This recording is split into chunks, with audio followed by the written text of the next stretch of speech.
मुळात माणिकराव कोकाटेंची ही उद्धट आणि उर्मटपणाची भाषाच गंभीर आहे. कदाचित माणिकराव कोकाटेंना विषयाचं गांभीर्य अजूनही कळत नाहीये. किंबहुना देवेंद्रजींच्या मंत्रिमंडळामध्ये एकूण जे मंत्री आहेत त्यांना आपल्या मंत्रिपदाचा ऑरा कॅरी करता येत नाही.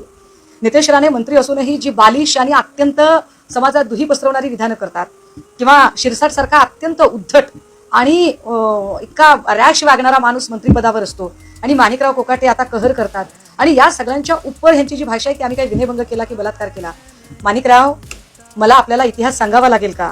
तो पुन्हा एकदा मी सांगितला पाहिजे की मुंबई बॉम्बस्फोटानंतर सन्माननीय तत्कालीन मुख्यमंत्री विलासरावजी देशमुख यांनी आपल्यासोबत रामगोपाल वर्मा यांना फक्त घेऊन गेल्यामुळे आता सत्तेत असलेले आणि तेव्हा विरोधात असलेल्या भाजपाने गहजब केला, आणि त्याचा परिणाम म्हणून विलासरावजींना राजीनामा द्यावा लागला.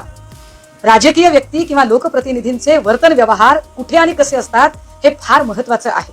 त्यातही ऑनलाईन गेमिंगमुळे इथल्या पिढ्या बर्बाद होत आहेत, आणि तुम्ही चक्क सभागृहात रमी खेळता.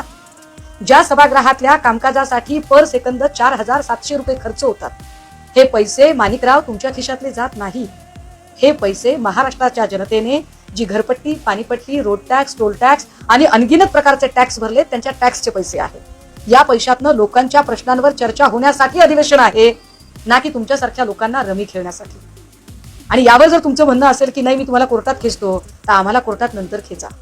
तुमची आसन व्यवस्था ज्या ठिकाणी केलेली आहे ती सगळी सत्ताधाऱ्यांची आसन व्यवस्था आहे. त्यामुळे तुमचा व्हिडिओ हा कोणत्या सत्ताधारी आमदाराने रेकॉर्ड केला याचा पहिल्यांदा शोध घ्या, म्हणजे तुम्हाला अंदाज येईल की तुमची माती तुमचीच माणसं करायला बसलेली आहे.